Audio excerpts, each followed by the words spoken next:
Bismillahirrahmanirrahim. Assalamualaikum warahmatullahi wabarakatuh. Alhamdulillah, assalatu wassalamu ala rasulillahi wa ba'd.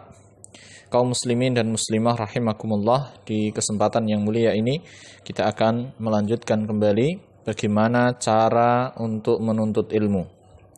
Di kesempatan ini kita akan membahas satu cara yang sangat penting untuk dipahami, yaitu menuntut ilmu dari seorang guru yang ahli. Jadi di dalam menuntut ilmu, seorang penuntut ilmu harus duduk dan mengambil ilmu dari guru yang mumpuni.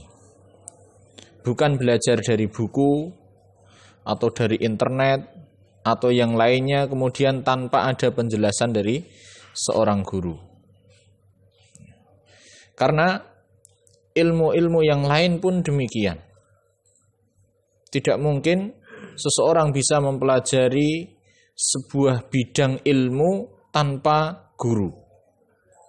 Dalam kedokteran misalnya, tidak mungkin seseorang akan menjadi dokter karena telah belajar buku-buku tentang kedokteran. Maka dalam masalah agama, apalagi ini adalah urusan kehidupan akhirat yang kekal, tidak mungkin seseorang akan paham ilmu agama secara baik hanya dengan belajar dari buku. Sehingga dalam menuntut ilmu, di dalam belajar agama, merupakan perkara yang penting adalah belajar dari guru yang memang ahli. Dan belajar dari guru ini memiliki beberapa faedah. Faedah yang pertama, belajar dari guru akan menjadikan belajar itu lebih ringkas, lebih simpel. Karena ketika membahas sebuah kitab misalnya, apabila kita membaca sendiri tanpa ada guru, maka kita akan kesulitan. Ketika ada perbedaan pendapat, kita harus mencari mana yang pendapat lebih kuat, mana pendapat yang lemah, penyebabnya apa. Kita akan sulit untuk mencari itu. Tapi ketika kita belajar dari seorang guru, maka kita tidak perlu susah-susah untuk mencarinya. Kita sudah mendapatkan penjelasan dari seorang guru. Demikian juga kemudian faedah yang kedua, dengan belajar dari guru akan lebih cepat memahami apa yang dipelajari. Berbeda dengan belajar sendiri dari sebuah buku misalnya. Ketika kita menemukan kata-kata yang sulit, kalimat-kalimat yang sulit untuk dipahami, maka kita kesulitan untuk memahaminya, harus mencari kemana-mana untuk memahaminya. Tapi dengan belajar dari guru, maka dengan mudah kita akan mendapatkan penjelasan dan memahami kata-kata yang sulit tersebut. Kemudian faedah yang ketiga, adanya hubungan yang erat antara penuntut ilmu dan juga ulama. Dan inilah faedah yang sangat penting dan sangat mulia apabila seseorang belajar agama itu dari seorang guru dan tidak hanya belajar sendiri.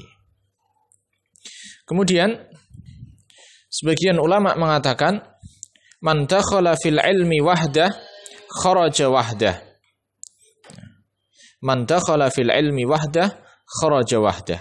Barang siapa yang dia masuk belajar ilmu sendirian, belajar sendiri, kharaja wahdah, maka dia akan keluar sendiri pula.